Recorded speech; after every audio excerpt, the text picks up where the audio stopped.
नमस्कार, बहुत स्वागत है आपका अपने एमपी के इस खास बुलेटिन में। खबरों के साथ मैं हूं रीनू यादव। चलिए सबसे पहले बात भोपाल से बड़ी खबर की।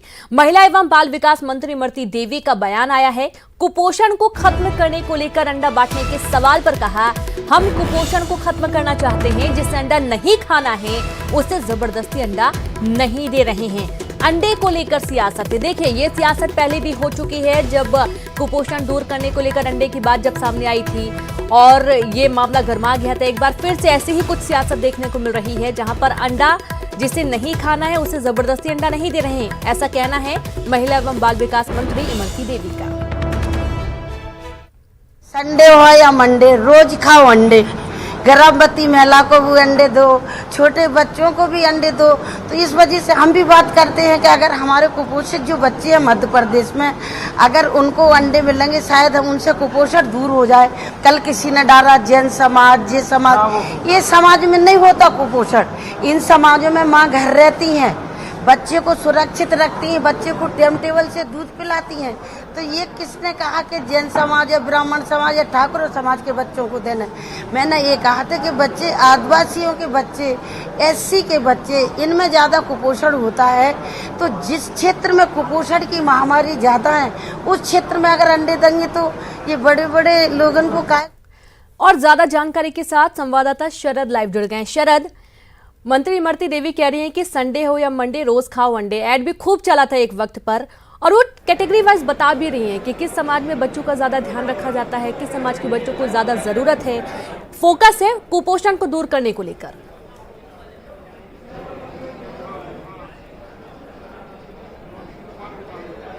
बिल्कुल, देखिए, इमरती देवी ने एक सवाल उठाया और उस सवाल को लेकर फिर बहुत सारे सवाल उठने लगे कि क्या आखिरकार बच्चों को अंडा दिया जाना चाहिए या नहीं दिया जाना चाहिए।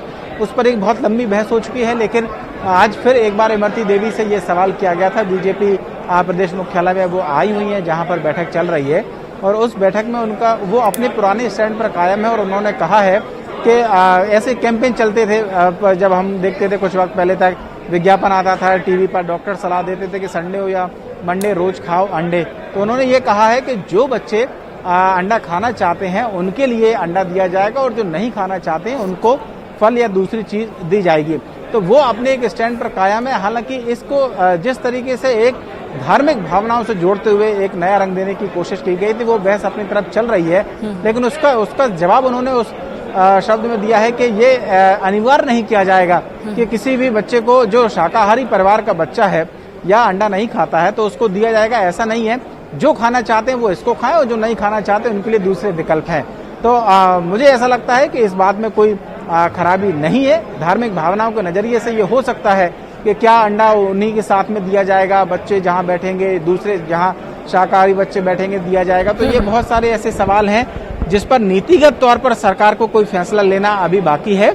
लेकिन अभी इमरती देवी की माने, जो महिला एवं बाल विकास मंत्री हैं, उनका कहना यह है कि अंडा दिया जाएगा। जो बच्चे इसको खाना चाहते हैं वो अंडा खाएं, और नहीं खाना चाहते उनके लिए दूसरे विकल्प खुले हैं। बिल्कुल, और कहीं ना कहीं इमरती देवी अपनी जगह बिल्कुल ठीक है कि कुपोषण दूर करना है तो अंडे की जरूरत है, और जिसे खाना है वो खाएं, कोई जबरदस्ती नहीं है।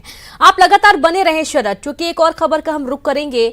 भोपाल से खबर है, जहां बीजेपी की बड़ी बैठक, उपचुनाव को लेकर बीजेपी की बड़ी बैठक चल रही है। मंत्रियों, विधायकों और सांसदों के साथ बैठक है। बैठक में सीएम शिवराज सिंह चौहान, वीडी शर्मा मौजूद हैं। उपचुनाव की रणनीतियों को लेकर लगातार मंथन चल रहा है। तो बाय इलेक्शन जल्द ही होने वाली है, और उसके चलते किस तरीके से जमीन मजबूत करनी है, इन तमाम चीजों को लेकर मंथन चल रहा है।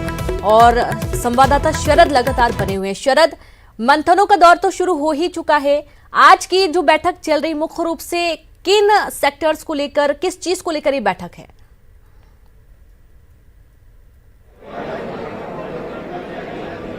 देखिए, ये बैठक शुरू हो चुकी है बीजेपी प्रदेश मुख्यालय में।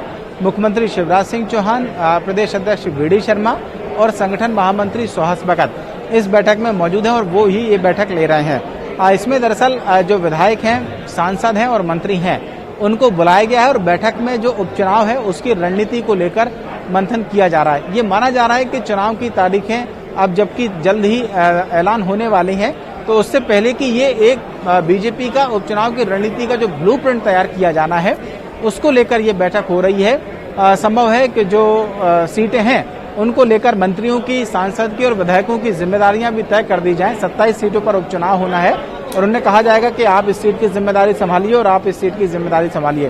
तो अब चुनावी जो रणभेरी है बजना तारीखों के लिहाज से बाकी है, लेकिन तैयारियों के लिहाज से ये सिलसिला शुरू हो चुका है और उसी कड़ी में बीजेपी की एक अहम बैठक हो रही है। बैठक अभी चली रही है। जब बैठक खत्म होगी तो संभव है कि और कुछ महत्वपूर्ण बातें इस बैठक के बारे में निकल कर आएंगी, लेकिन एक बात तय है कि बैठक का जो केंद्र बिंदु है वो कहीं ना कहीं 27 सीटों का उपचुनाव ही है, जिसको लेकर मंथन चल रहा है। बिल्कुल, शुक्रिया आपका तमाम जानकारी के लिए शरद। तो मंथनों का दौर लगातार जारी है और बाई इलेक्शन की तारीखें अभी भले सामने नहीं आई हों, लेकिन सभी पार्टियों ने अपनी कमर कस ली है। अगली खबर, जहां सीएम शिवराज सिंह चौहान के निर्देश के बाद प्रदेश के बहुचर्चित चावल घोटाले में ईओडब्ल्यू ने बड़ा एक्शन लिया है। ईओडब्ल्यू ने बालाघाट और मंडला जिले में संयुक्त रूप से एक एफआईआर दर्ज की है और यह एफआईआर ईओडब्ल्यू के भोपाल मुख्यालय में दर्ज हुई है। जबलपुर विंग इस पूरे मामले की जांच कर रही है। एफआईआर में 22 मिलर्स और 9 अफसरों को आरोपी बनाया गया है और इसके साथ ही जांच का दायरा बढ़ाते हुए ईओडब्ल्यू ने 10 दूसरे जिलों की जांच भी शुरू कर दी है। जैसे ही जांच बढ़ेगी वैसे वैसे जिलों की संख्या भी बढ़ती जाएगी। हाल ही में केंद्र सरकार की एक रिपोर्ट ने मध्य प्रदेश की सियासत में खलबली मचाती थी और इस रिपोर्ट में जानवरों को दिए जाने वाले चावल को इंसानों को बांटने का खुलासा हुआ था।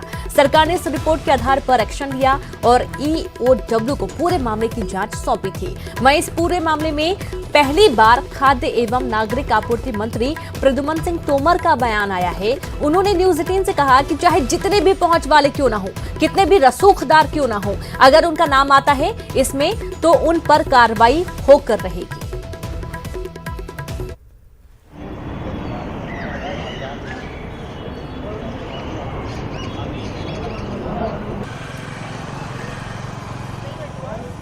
विभाग ने भी एक्शन लिया है और सरकार ने भी एक्शन लिया है। उसमें जितने भी अधिकारी, उनके अधीनस्थ कर्मचारी और जो मिलर्स हैं जिन्होंने घटिया चावल की सप्लाई की है, उनके ऊपर बहुत मिलर्स के ऊपर कार्रवाई की गई है और बहुत से लोगों के ऊपर एफआईआर दर्ज भी करी गई है। जब खरीदी की गई उस समय कांग्रेस की सरकार थी। मिलिंग में उसके बाद धान खरीदी के बाद मिलिंग में आती, तो मिलिंग बाद में हुई है। खरीदी तो आपके ही समय हुई थी, कांग्रेस के समय हुई थी। अब मिलिंग में जो अधिकारियों की और मिलर्स की जो मिली भगत थी वो उजागर हो रही है और उसमें जो तथ्य सामने आएंगे जांच में निश्चित रूप से कार्रवाई की जाएगी और फौरी तौर पर अभी बहुत से जो अधिकारी सीधे सामने आए हैं उनके ऊपर कार्रवाई की गई। बहुत से लोगों को सस्पेंड भी किया गया है। निश्चित रूप से एक बड़ा रैकेट काम कर रहा है ऐसा मुझे लगता है और जो भी होगा ईओडब्ल्यू और हमारे इस बड़े अधिकारी इसमें जांच कर रहे हैं और मामला सामने आएगा। जो भी संलिप्तता होगी, चाहे कितना भी बड़ा राजनीतिक वजूद वाले व्यक्ति हों, उनको। एमपी में किसानों की मेहनत पर पानी फिर रहा है। जिस अनाज को किसान अपने खेतों में पसीने से सींच कर उगाता है, उसकी बर्बादी देख किसी की आंखों में आंसू आ जाए। आप देख सकते हैं, 2 तस्वीरें सतना और छतरपुर की हैं। सतना में भंडार केंद्रों में खुले में रखी हुई हजारों क्विंटल धान खरीदी में धान में पानी में भीगकर खराब हो गया। लापरवाही की इंतहा ऐसी कि खुले आसमान के नीचे रखी हुई धान अंकुरित होकर धान की पेड़ में तब्दील होने लगी। वहीं छतरपुर में वेयर हाउस के बाहर रखा था अनाज बारिश में भीगकर खराब हो गया है। पीडीएस की दुकानों में बांटा जाने वाला कई क्विंटल चावल और चना खराब हो गया।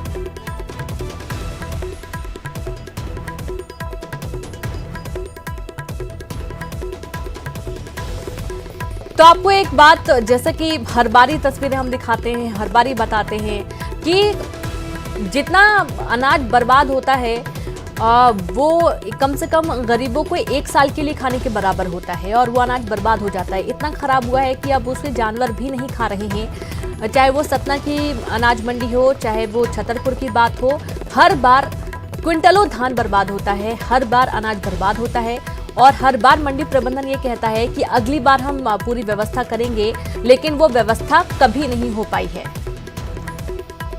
ज्यादा जानकारी के साथ संवाददाता सुनील जुड़ गए हैं। सुनील, ये दावे हर बार किए जाते हैं कि इस बार वेयर हाउस बनाया जाएगा, इस बार जो बड़ी व्यवस्था की जाएगी, अनाज बर्बाद नहीं होगा, लेकिन हर बार वैसी ही तस्वीरें सामने आती हैं। जी बिल्कुल, बता दूं जिस तरीके से ये तस्वीरें सामने आई हैं, जो वेयर हाउस में जो वेयर हाउस है उसकी प्रबंधन की लापरवाही है। करीब 42 से 46 क्विंटल जो है वहां पर चावल रखा हुआ था और करीब 23 जो क्विंटल है वहां पर चना था, जो तो पूरी तरह से खराब हो चुका है, बारिश की भेंट चढ़ चुका है। कहीं ना कहीं प्रशासन लाख दावे करता है कि ये जो व्यवस्थाएं हैं वे चुस्त दुरुस्त है, लेकिन जब जमीन हकीकत पर देखने में आता है तो कहीं ना कहीं इस तरह की लापरवाही की वजह से जो नुकसान है वो उठाना पड़ता है। हालांकि जो चना और जो चावल था ये दोनों जो है पीडीएस की दुकानों में जा रहा था, लेकिन खराब होने के चलते बिल्कुल आप देख सकते हैं तस्वीरों में वेयर हाउस के बाहर ही रख दिया गया है। उसकी जो बदबू की वजह से भी जो वेयर हाउस के जो और अन्य कर्मचारी वो भी खासे परेशान है। लेकिन जो वेयर हाउस जो प्रबंधन है लगातार ये लापरवाही की पहली तस्वीर जिले की नहीं है, इसके पहले भी कई तस्वीरें सामने आ चुकी हैं जहाँ ओपन कैंप में रखा भी करीब सैकड़ों क्विंटल अनाज जो है खराब हो चुका है, लेकिन इसके बावजूद भी जो प्रबंधन है उसने कोई सीख नहीं ली है। जी बिल्कुल सुनील, शुक्रिया आपका जानकारी के लिए। तो अभी तक कोई व्यवस्था नहीं की गई है। हजारों क्विंटल जो अनाज है वो बर्बाद हुआ है, इतना ज़्यादा खराब हुआ है कि अब उसे जानवर भी नहीं खा रहे हैं। और यहाँ तक कि सतना के हाल तो ऐसे हैं कि जो अनाज था वो अंकुरित हो गया और उसमें से अब पेड़ भी निकल आए हैं। ईज ऑफ डूइंग बिजनेस की रैंकिंग में एमपी के चौथे नंबर पर अब श्रेय की सियासत भी शुरू हो गई है। कांग्रेस ने इसे कमलनाथ की 15 महीने की कार्यशैली का नतीजा बताया, तो वहीं बीजेपी ने इसका श्रेय शिवराज सरकार की लेबर रिफॉर्म नीति को दिया है। केंद्र सरकार की गुड बिजनेस डूइंग के परफॉर्मेंस के बेस पे मध्य प्रदेश को 7वें स्थान से तीसरा स्थान मिला। क्यों मिला? केवल 15 महीने में जिस तरीके की प्रोसेस कमलनाथ जी ने एक ट्रस्ट, एक भरोसा उद्योगपतियों का और इन्वेस्टरों का मध्य प्रदेश में बनाया, उसके परिणाम थे। आपको याद दिला दूं कि श्रीनिवासन उन्होंने कहा था कि मध्य प्रदेश एक ऐसा राज्य कहने से पहले काम होते हैं। कमलनाथ जी का भरोसा, उनकी यूएसपी जो थी, उसका असर दिखा। Madhya Pradesh ease of business doing के मामले में लगातार प्रगति करने वाला राज्य भारतीय जनता पार्टी की शिवराज सरकार में रहा है। उठाकर देख लीजिए 15 साल का इतिहास। और अभी जो लेबर रिफॉर्म्स किए हैं, जो आत्मनिर्भर भारत के लिए आत्मनिर्भर मध्य प्रदेश बनाने की दृष्टि से नीतियों में परिवर्तन किए हैं, जो मल्टीनेशनल कंपनीज हैं चाइना में एस्टेब्लिश थी, वो भारत में स्थापित होने के लिए उनका मार्ग सुगम किया है।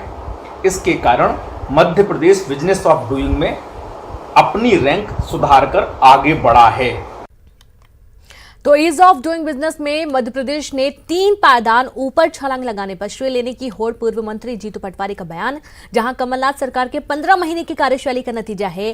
ताजा रैंकिंग कांग्रेस सरकार में उठाए गए कदमों से रोजगार के बड़े अवसर थे और उन्हीं दिनों की कोशिशों से 7वें से चौथे स्थान पर मध्य प्रदेश आया है। केंद्र सरकार की 2018-19 की जारी रैंकिंग में राज्य में कारोबार करने की संभावना, सहूलियत ज्यादा बढ़ी।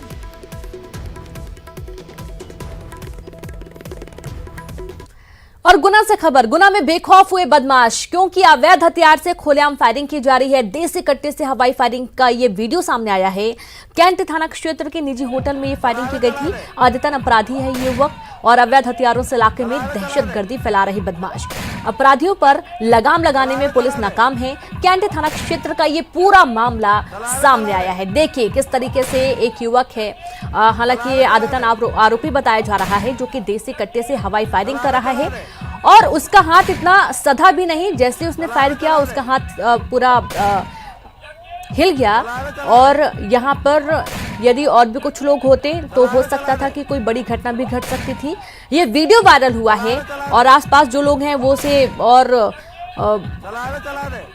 बोल रहे हैं कि चला दे, बढ़ावा दे रहे हैं, जबकि आप अवैध हथियार रखना पहला तो कानूनी जुर्म है और इस तरीके से हवाई फायरिंग करना भी कानूनी जुर्म है। लेकिन पुलिस बिल्कुल नाकाम है, कोई लगाम नहीं लगा पा रही इस तरीके के बदमाशों पर। तो फायरिंग का ये वीडियो वायरल हुआ है, उसके बाद से अब कोशिश की जा रही है कि जितने भी अवैध हथियार हैं उन पर रोक लगाई जा सके। लेकिन एक बार फिर से वैसे ही मामला गुना से सामने आया है, जहां देसी कट्टे से हवाई फायरिंग करता हुआ युवक कैमरे में कैद हुआ।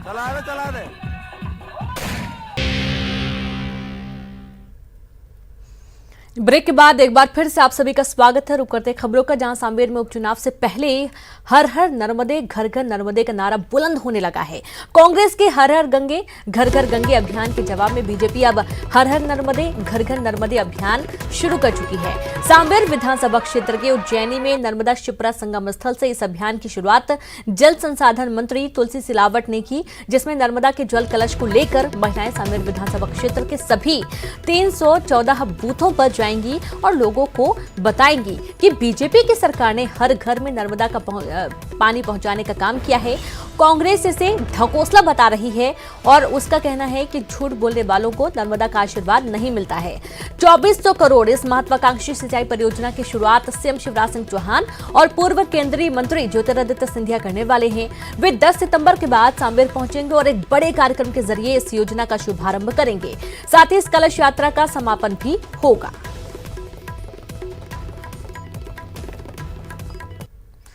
इंदौर जिले के सांवेर में बीजेपी की कलश यात्रा के दौरान जमकर भीड़ जुटी। दरअसल उपचुनाव को ध्यान में रखकर भाजपा यहां गांवों में कलश यात्रा निकाल रही है और इसी कड़ी में 2000 महिलाओं के साथ ही कलश यात्रा निकाली गई। इस दौरान सोशल डिस्टेंसिंग और कोरोना प्रोटोकॉल का पालन नहीं किया गया, जबकि सांवेर में कोरोना के 200 मरीज सामने आ चुके हैं। तो कमलनाथ सरकार में मंत्री रहे जयवर्धन सिंह का काफिला सोशल मीडिया में वायरल हो रहा है। पूर्व मंत्री जयवर्धन सिंह के काफिले में जुटे सैकड़ों वाहन स्टेट हाईवे पर रेंगते हुए नजर आए। जयवर्धन सिंह अशोकनगर जिले की 2 विधानसभा सीटों पर होने वाले उपचुनाव के लिए गुना से निकले थे। गुना से लेकर अशोकनगर तक लगभग 500 से 600 वाहन उनके काफिले में शामिल हुए। जयवर्धन सिंह को उपचुनाव की बागडोर सौंपी गई है, जिसके चलते वे कांग्रेसी कार्यकर्ताओं में उत्साह भरने का हर संभव प्रयास कर रहे हैं। और खबर खरगोन से, कोरोना के 76 नए मामले फिर से सामने आए हैं। संक्रमित मरीजों की संख्या बढ़कर अब 1881 हो गई है। 40 मरीज डिस्चार्ज हो चुके हैं और 30 मरीजों की संख्या अब तक 30 मरीजों की मौत हो चुकी है। तो वहीं बात करेंगे जहां कोरोना के 104 एक्टिव केस हैं, जिनमें से कुछ की हालत काफी गंभीर है और कुछ की हालत खतरे के बाहर है।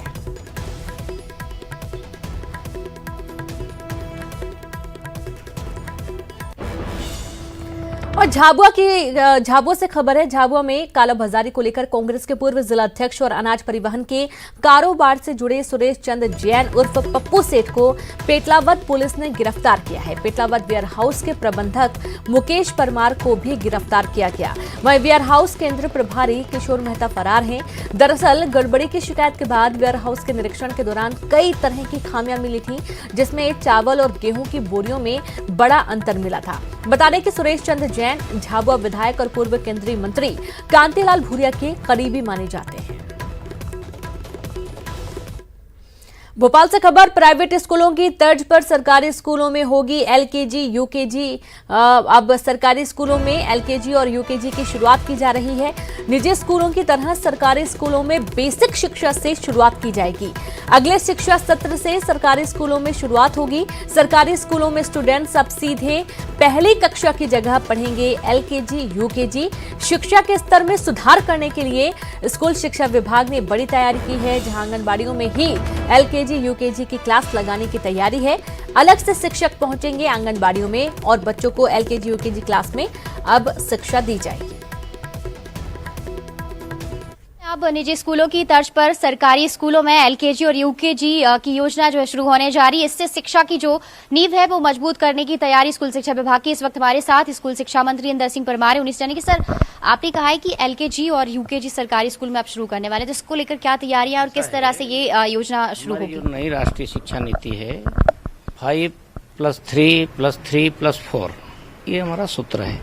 इस सूत्र के अनुसार से पूर्व प्राथमिक जो कक्षाएं हैं वो भी आती है और उसके साथ 5 में तो 1-2 करके ऐसे 5 वर्ष पूरे होते हैं। उसके बाद 3, 4, 5 एक ग्रुप बनेगा, 6, 7, 8 का एक बन रहा है। उसके अनुसार ही हम सारी व्यवस्था करने जा रहे हैं। सर, आपने कहा था कि प्राइवेट स्कूलों की तरह ही प्राइवेट वो ही है, वो प्राइवेट स्कूलों की तर्ज पर ही अभी तक होता था कि फिर आंगनबाड़ी केंद्र, आंगनबाड़ी केंद्रों में अपेक्षा रहती थी, जबकि बच्चे को 6 साल तक वो रुक नहीं सकता था, फिर स्कूलों में भर्ती होती थी। इसलिए अब वो उसको, अभी तक वो अनौपचारिक था, अब उसको औपचारिक शिक्षा से जोड़े जाएंगे। आंगनवाड़ी केंद्र जहाँ चलते हैं वहाँ भी यदि बच्चे हैं तो, और स्कूलों में जो चलते हैं, मतलब बच्चों को अब हम प्रारंभ से ही लेकर के उसकी देखभाल करना और नई शिक्षा नीति में जो व्यवस्था की गई उसी हिसाब से उसको करेंगे। आंगनवाड़ी में आपने कहा तो वहाँ पे अलग से जो शिक्षक भर्ती करेंगे, उस पूरा अध्ययन हो रहा है राष्ट्रीय शिक्षा शिक्षा सत्र से वो सब अगले से आएगा। अब तो शुरू हो गया अगले शिक्षा सत्र। तो बिल्कुल ये हमारे साथ स्कूल शिक्षा मंत्री इंदर सिंह परमार है, जिनका ये कहना है कि एलकेजी यूकेजी शुरू की जाएगी और खास करके आंगनवाड़ियों में इस तरह की व्यवस्था की जाएगी, शिक्षकों की नियुक्ति की जाएगी ताकि जो बेसिक शिक्षा है, यानी जो बेसिक शिक्षा की नींव है वो बच्चों में मजबूत हो सके, और इसके लिए जो योजना है तैयार हो चुकी है और अगले शिक्षा सत्र से इसे लागू किया जाएगा। कैमरामैन अनिल के साथ रंजना दुबे, न्यूज 18 भोपाल। पूर्व मंत्री जीतू पटवारी का कमलनाथ सरकार पर निशाना, जहां ट्वीट कर उन्होंने निशाना साधा। 2019 की सरकार को बताया किसान विरोधी। एनसीआरबी की रिपोर्ट के जरिए अपनी ही सरकार पर सवाल उठाए। पहले ट्वीट कर फिर किया डिलीट क्यों किया गया, आप ये भी समझ सकते हैं। पूर्व मंत्री जीतू पटवारी का अपने ही सरकार पर निशाना, जहां पर उन्होंने ट्वीट कर 2019 की सरकार को किसान विरोधी सरकार बताया। एनसीआरबी की रिपोर्ट के जरिए अपनी ही सरकार पर उन्होंने सवाल उठाए हैं। पहले ट्वीट किया और उसके बाद उस ट्वीट को डिलीट किया। और संवाददाता अनुराग जुड़ गए हैं। अनुराग, शायद लिखते वक्त पूर्व मंत्री जीतू पटवारी भूल गए होंगे कि जो आंकड़े हैं वो उन्हीं की सरकार के वक्त के हैं, इसलिए उन्होंने ट्वीट डिलीट भी कर दिया। बिल्कुल रीनू, देखिए जिन आंकड़ों का जिक्र जीतू पटवारी ने किया वो आंकड़े 2019 के आंकड़े हैं और उस समय उन्होंने प्रदेश में शिवराज सरकार को जिम्मेदार बताया। शायद जीतू पटवारी ये भूल गए कि 2019 में प्रदेश में कांग्रेस की सरकार थी जब इतने बड़े पैमाने पर सुसाइड के आंकड़े वापस आए। हालांकि इस पूरे मामले के मीडिया तक पहुंचने के बाद जीतू पटवारी ने उस ट्वीट को डिलीट कर दिया और अब दोबारा उन्होंने उसमें सुधार करके एक नया ट्वीट डाला है और उसमें 2019 में सुसाइड के मामलों के लिए अब प्रदेश नहीं बल्कि केंद्र सरकार को जिम्मेदार बताया है। यानी कि कुल मिलाकर सुसाइड के मामलों को लेकर कांग्रेस अपनी जिम्मेदारी से पल्ला झाड़ती हुई नजर आ रही है, क्योंकि 2019 में प्रदेश में कांग्रेस की सरकार थी, तो ऐसे में प्रदेश में जो सुसाइड के आंकड़े हुए हैं उसके लिए कहीं ना कहीं जिम्मेदार कांग्रेस सरकार थी। लेकिन अब जो है जीतू पटवारी ने अपने इस ट्वीट को बदलकर केंद्र सरकार को जिम्मेदार बताया है। जी बिल्कुल, शुक्रिया आपका अनुराग तमाम जानकारी के लिए। तो कहीं ना कहीं वो भूल गए थे, उसके बाद उन्होंने ट्वीट डिलीट करके दोबारा से ट्वीट किया जिसमें उन्होंने केंद्र सरकार को जिम्मेदार बताया है। और सागर के 17 साल के अजित सिंह यादव ने घर की गैलरी को शूटिंग रेंज बनाया और भारत के टॉप 10 खिलाड़ियों में शामिल हो गए। अजित सिंह यादव का चयन शॉटगन क्रिट में हुआ है। अजित इस सफलता का श्रेय माता पिता और अपने कोच को देते हैं। अजित सिंह यादव ने कूडो कराटे में भी गोल्ड मेडल हासिल किया है। कूडो कराटे में गोल्ड मेडल मिलने पर अक्षय कुमार की कूडो टूर्नामेंट में 1 लाख का इनाम भी मिला था। अजित के कोच को उम्मीद है कि सागर का नाम अंतर्राष्ट्रीय स्तर पर अजित रोशन करेंगे।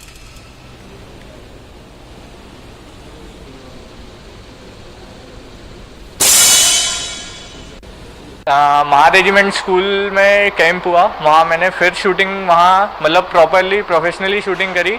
उसके बाद स्कूल से ही मैं फर्स्ट टाइम खेलने गया, स्टेट खेला, स्टेट में मेडल लगा तो नेशनल में सिलेक्शन हुआ, नेशनल में ब्रोंज मेडल लगा था। उसके बाद मैंने rifle shooting Madhya Pradesh shooting academy का ट्रायल दिया, उसमें सिलेक्शन हुआ। उसमें पहले साल स्टेट खेला तो सीनियर जूनियर दोनों कैटेगरी में खेला था और दोनों में मेरा गोल्ड मेडल रहा था। ट्रेनिंग पीरियड में हमने उसको देखा, राइफल शूटिंग भी बहुत अच्छी करता है ये, तो मैंने उसको राइफल शूटिंग में ट्राई किया और राइफल शूटिंग में जब इसको ट्राई किया तो उसने नेशनल में लेवल पे भी मेडल दिए। अभी वर्तमान में मध्य प्रदेश खेल अकेडमी में ये सब क्रिएट इवेंट में शॉटगन में ये खेल रहा है और इंडिया। और इसी के साथ इस बुलेटिन में इतना ही। नमस्कार।